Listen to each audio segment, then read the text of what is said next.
Hello नमस्कार सर्वांना, स्वागत आहे तुमचं माझ्या यूट्यूबच्या चॅनलवर। तर सगळ्यांना महाशिवरात्रीच्या हार्दिक शुभेच्छा। आज आपण बघणार आहोत भंडाराचा प्रसाद। महाशिवरात्रीनिमित्त भंडाऱ्यासाठी बनवणारी खिचडी।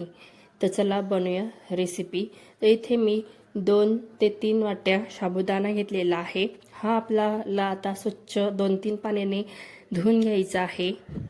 2 पाण्याने आपण साबुदाणा स्वच्छ असा धुवून घ्यायचा आहे, जेणेकरून त्याचा स्टार्च निघून जाईल आणि एकदम मोकळा साबुदाणा भिजतो। तर आपण आता अशा पद्धतीने साबुदाणा स्वच्छ असा धुवून घेतलेला आहे आणि त्याच्या फक्त 1 इंच पाणी आपल्याला वरती ठेवायचं आहे भिजण्यासाठी साबुदाणा।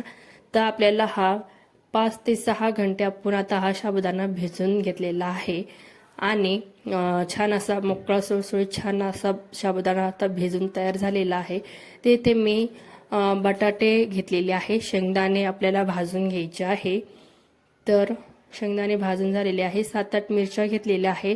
बटाटे इथे 2 ते 3 बटाटे शिजून घेतलेले आहे। शेंगदाण्याचा कूट करून घेतलेला आहे आणि शेंगदाणा बटाटा मिरचीचा आपल्याला सगळं ठेचा करून घ्यायचा आहे। चवीनुसार मीठ टाकायचं आहे। सगळं मिश्रण एकत्र करून घ्यायचं आहे। कढईमध्ये 2 ते 3 चमचे तेल आपल्याला गरम करून घ्यायचं आहे आणि छान आपल्याला सर्व मिश्रण हे एकत्र करून आता छान असं आपल्याला एकजीव करून घ्यायचं आहे, जेणेकरून खूप साबुदाण्याला छान टेस्ट येते आणि खूप खिचडी एकदम मऊसूत छान होते।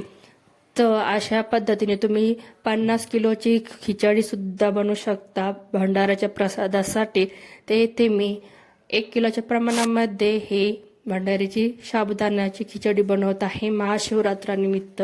तर कढईमध्ये 2 चमचे तेल आपले छान असे प्रमाणामध्ये ही साबुदाण्याची खिचडी सर्व मिश्रण एकत्र करून हे आपण परतून घेणार आहोत। तर आपल्याला हे सर्व मिश्रण आपल्याला 2 ते 3 मिनिटं छान असं परतून घ्यायचं आहे आणि खूप छान टेस्टी ही साबुदाण्याची खिचडी होते महाशिवरात्रीच्या भंडाऱ्याच्या प्रसादासाठी। अशाच पद्धतीने खिचडी बनवतात। तर तुम्ही अशाच पद्धतीने खूप मोठ्या ऑर्डरची सुद्धा खिचडी बनवू शकता किंवा प्रसादासाठी सुद्धा अशा पद्धतीने खिचडी बनवू शकता। तर इथे आपले 4 ते 5 मिनिटे आपले छान असं परतून घ्यायचं आहे आणि एकदम मऊसूत खूप छान टेस्टी आपली ही साबुदाण्याची खिचडी इथे तयार झालेली आहे। तुम्ही बघू शकता खूप छान ही खिचडी इथे तयार झालेली आहे।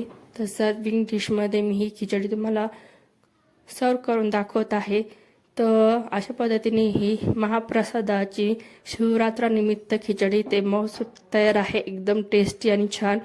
तर अशा पद्धतीने चॅनलवर जर तुम्ही नवीन असाल तर चॅनलला प्लीज लाईक करा, शेअर करा, सबस्क्राईब करा, जेणेकरून खूप छान अशा सोप्या पद्धतीने रेसिपी तुम्ही बघू शकता। धन्यवाद।